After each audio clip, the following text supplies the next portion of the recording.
자, 안녕하세요. 지난번 녹화 상태가 좋지 않아서, 여러분들 일주일 동안 공부하느라고 수고 많았는데, 주말에 좀 쉬면서 잠깐 들을 수 있도록 선생님이 녹화를 다시 해서 올리겠습니다. 음, 자, 생물의 특성이라고 하는 건 이제 무생물과 구별할 수 있는 생물이 가지고 있는 특징, 이렇게 이해를 하시면 되는데, 먼저 무생물과 다른 것은 세포로 구성되어 있다. 지금 요 아래 그림에 이런 그 세포가 나오는데, 요 세포들이 모여서 조직이 된다. 지금 요 큰 세포를 이렇게 조그맣게 이렇게 그려놨어요. 이렇게 이런 그 동일한 형태를 가지고 있는 세포들이 쭉 모여서 특정한 기능을 수행하는 걸 우리는 조직이다 그래요. 그래서 이제 요 세포들이 모여서 조직을 만들고, 요런 조직들이 이제 여러 가지가 모여서 예를 들면 근육 조직이라든지 또는 신경 조직이라든지 또는 그 골 조직이라든지 결합 조직이라든지 상피 조직이라든지 하는 조직들이 모여서 이런 그 간과 같은 기관을 만들고, 어? 이 간을 만들려면 여러 조직이 필요하다는 거죠. 이런 여러 개의 기관들이 모여서 이게 보면 간이라든지 또는 뭐 여기 보면 큰 대장도 나오고 여기 위도 나오고 그런데 이런 여러 기관들이 모여서 하나의 개체를 만든다. 어, 이런 그 정교한 체제로 되어 있는 것이 생물이다. 여러분들 이제 모래 같은 걸 보면 모래를 아무리 많이 쌓아 놓아도 이것이 그 모래 하나일 때와 다른 어떤 그 구조나 특성을 가지지 아니하지요. 이런 그 모래하고 들은 이런 정교한 체계를 가지고 있지 않습니다. 그렇죠? 어, 여기 보면 그 아메바 같은 경우는 하나의 세포, 하나의 세포가 하나의 개체인 단세포, 이거 뭐 단세포 생물이라 그래요. 단세포 생물이고요.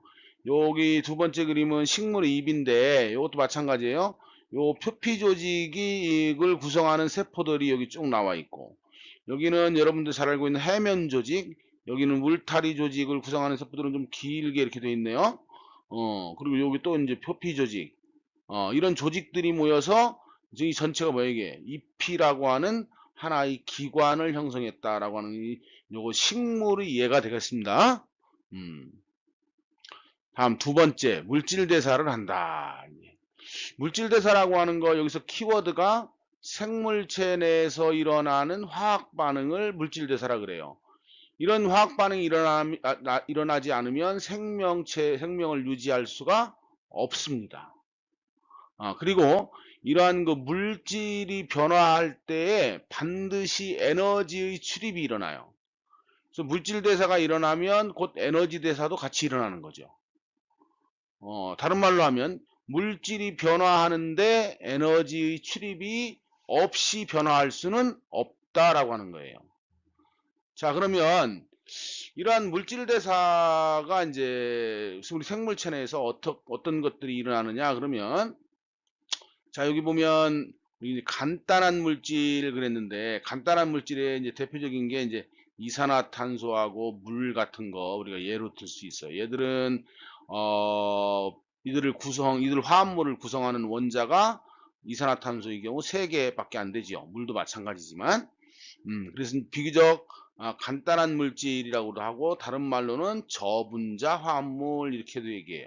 어? 이런 간단한 물질들이 결합을 하게 되면 복잡한 물질이 되죠.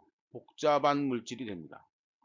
어, 대표적인 게 바로 C6H12O6라고 하는 여러분들이 잘 알고 있는 포도당이 만들어지게 됩니다. 포도당. 이것은 이제 분자가 여러 개로 되어 있기 때문에 이거를 우리는 고분자 화합물이다 이렇게 얘기를 하고, 자, 여기서 보면 이런 간단한 물질을 가지고 복잡한 고분자 화합물을 만들 때 이들 간단한 분자들을 결합시키기 위해서는 에너지가 필요하다고요. 그 에너지가 이 반응계 안으로 들어와야 돼. 에너지를 흡수해야 이러한 반응이 일어나고, 그래서 이제 고분자, 복잡한 물질이 합성되는 반응이죠. 합성되기 위해서는 에너지가 들어온다. 우리가 이제 바로 이제 이산화탄소와 물을 가지고 포도당을 만드는데 요 과정이 식물에서 엽록체에서 보면 일어나죠. 이때 식물은 어떤 에너지를 이용해요? 빛에너지를 이용해서 빛에너지를 받아야 이렇게 포도당이 만들어지잖아요. 이러한 과정을 우리는 동화작용이다 이렇게 얘기합니다. 이렇게 전체적으로 이렇게 저분자 화합물을 가지고 고분자 화합물을 만들 때 에너지를 흡수해서 만들어야 된다 하는 거고, 이러한 전체적인 과정을 우리가 동화작용이라 그러고, 이렇게 해서 만들어진 물질을 다른 말로는 동화물질이라고 그래요. 동화물질은 전부 고분자 화합물이죠. 그러니까 요 동화작용의 대표적인 것은 광합성이다라고 하는 거고, 광합성 말고도 여러분들이 몸 안에서 이제 여러분들 근육 같은 거 만들 때 필요한 단백질, 이런 것들 단백질을 합성하는 것도 역시 마찬가지예요. 이런 고분자 화합물을 합성할 때는 지방을 합성하는 것도 마찬가지고, 이런 것들은 전부 다 우리가 동화작용이라 그러고, 자, 이 고분자 화합물은 에너지를 받았기 때문에 에너지를 많이 가지고 있지요. 이거를 우리는 뭐라고 그러냐면 고에너지 화합물이다 이렇게 얘기해요. 에너지를 많이 가지고 있다는 얘기지. 고에너지 화합물. 에너지를 많이 가지고 있으니까 얘가 가지고 있는 에너지를 꺼내서 우리가 이제 생명활동에 이용하게 되는데, 그러려면 얘를 분해해야 돼요. 분해하게 되면 이 에너지가 밖으로 나오게 되지. 그 에너지를 가지고 우리가 생명활동을 하는 거야. 그러면 이제 고분자 화물은 간단한 물질로 바뀌게 되는 거죠. 이러한 과정을 이화작용이다 이렇게 얘기합니다. 그래서 물질 대사는 크게 동화작용과 이화작용으로 나누는데, 동화작용은 광합성과 단백질 합성처럼 고분자 화합물을 만드는 과정이고, 이화작용은 이런 고분자 화합물을 간단한 물질로 분해하는, 그래서 에너지를 꺼내 쓰는 이런 과정을 우리는 호흡이라 그러죠. 호흡. 호흡 같은 것이 바로 이화작용이고, 또 다른 예로 여러분들이 이제 큰 음식물을 먹으면 이걸 작은 알갱이로 쪼개잖아요. 이걸 과정을 우리가 소화다 그러는데, 이런 것도 이제 분해 과정이기 때문에 전부 이화작용에 해당됩니다.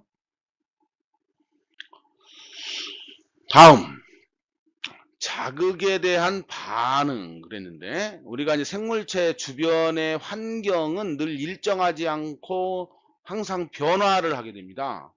이 변화 중에서 생물체에게 영향을 주는 것을 우리가 자극이라 그래요. 이런 영향을 받으면 생물체는 그에 대해서 일정한 반응을 하지요. 반응이라고 하는 건 뭐냐면 생물체 내에서 일어나는 상태 변화를 얘기합니다. 상태 변화. 여기서 상태 변화라고 하는 게 뭐냐 그러는데, 쉽게 여러분들 이제 기체가 액체로 되고 액체가 고체로 되고 하는 이런 반응을 우리가 뭐라 그래? 물질의 상태 변화라 그러죠.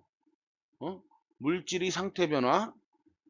이 물질의 상태 변화는 어떻게 일어나요? 고체가 다시 액체로 될 수 있고 액체가 다시 기체로 될 수 있죠. 반응이 오른쪽으로 일어날 수도 있고 왼쪽으로 일어날 수도 있고, 이런 것을 우리는 뭐라고 그러냐면 가역적이다 이렇게 얘기해요. 역으로 거꾸로가 가능한 반응을 우리가 가역적이라 그러는데, 요거 이제 물질의 상태를 참고로 얘기한 거고요. 여기서는 이제 그런 걸 얘기하는 게 아니라 생물체가 상태 변화를 한다라고 할 때 이 상태 변화는 쉽게 얘기하면 가역적인 거야. 가역적인 거. 예를 들자면 여기 밑에 지금 그림이 나오는데, 바람이 없을 때는 잎이 이렇게 평평한데 바람을 좀 세게 해주면 잎이 이렇게 말리고요. 점점 바람을 세게 해서 아주 강하게 하면 이렇게 똘똘 말린다고요.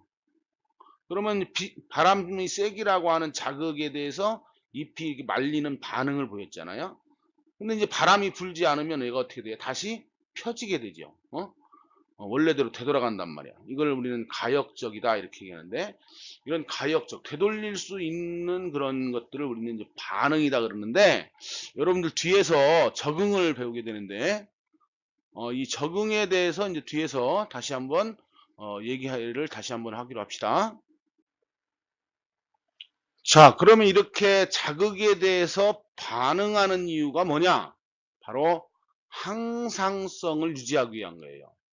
항상성이란 생물체가 살고 있는 환경이 계속 끊임없이 변화하더라도 생물체 내부는 항상 일정하게 유지하는 거예요.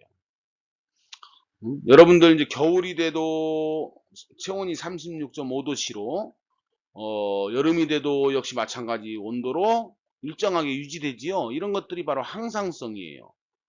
이렇게 항상성을 유지하기 위한 지금 도마뱀, 여기 보면 도마뱀이라든지 또는 운동선수가 땀을 흘리는 것, 이런 것들이 전부 다 이런 항상성을 유지하기 위한 거죠. 이 항상성을 유지하기 위한 것은 바로 이렇게 냉난방기처럼 일정한 온도를 고정시켜 놓으면 너무 더우면 작동을 안 하고 추우면 작동을 하고 하면서 일정한 온도를 유지하잖아요. 이런 것처럼 우리 몸에서도 신경계와 호르몬에 의해서, 뭐와 뭐에 의해서? 신경계와 호르몬에 의해서 이런 항상성이 조절이 되는데, 그래서 이제 체온이라든지 혈당량이라든지, 혈당량이 뭐예요? 혈액 속에 있는 당의 양, 삼투압, 이게 뭐예요? 혈액의, 우리 체내의 물질 농도, 소금 같은 걸 먹으면 삼투압이 높아지겠죠? 소금을 많이 먹으면. 그 다음에 pH, 산성, 염기성 하는 pH, 이런 것들을 항상 일정하게 유지하게 된다라고 하는 겁니다. 자, 다음은 네 번째 생물의 특성이죠. 생식과 유전입니다. 생식이라고 하는 것은 자신과 닮은 개체를 만들어내는 것, 이것을 우리는 생식이라 그러죠. 그런데 여기서 닮은 개체를 만들어내요. 닮은 개체를 만들어내는 것을 어떻게 하는 거예요, 지금? 여기 보면 꽃사슴이 나오는데, 꽃사슴이 가지고 있는 유전자, 유전 정보를 새끼한테 물려주는 거죠. 유전 정보를. 그러면 이 정보가 뭐야? 정보가. 암호죠, 암호.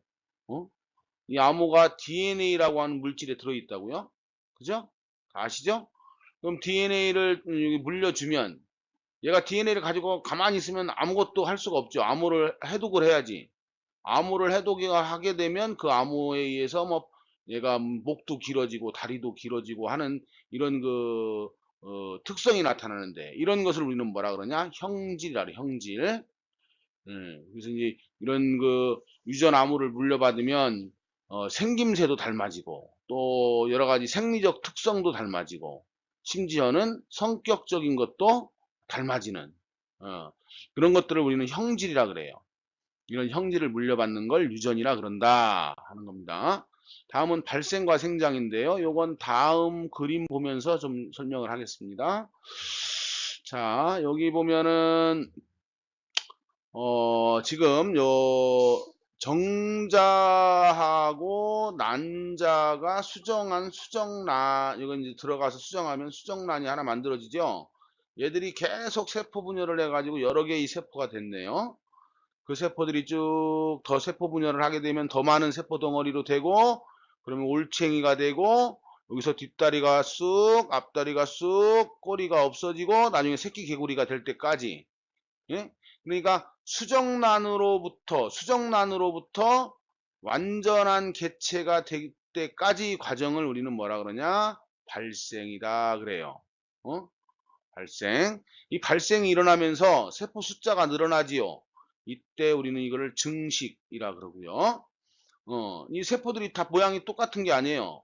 어떤 근육세포는 길어지고, 신경세포는 어떻게 모양이 이렇게, 여러분들 이제 중학교 때 배웠죠. 이런 뉴런이라고 하는 모양, 근육은 이렇게 실처럼 되고, 적혈구는 동그랗게 되고, 이렇게 모양이 바뀌면서 독특한, 특수한 기능을 수행하게 되는데, 이런 것들을 우리는 뭐라 그래? 이런 것들을 분화라고 그래요. 그렇죠?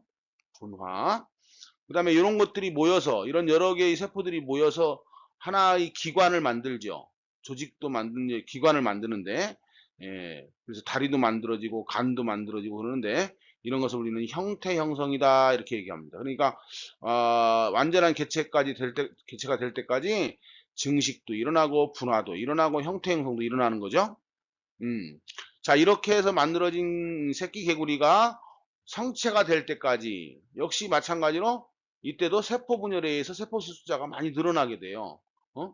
이런 것을 우리는 뭐라 그러냐? 생장이다, 이렇게 얘기해요. 생장.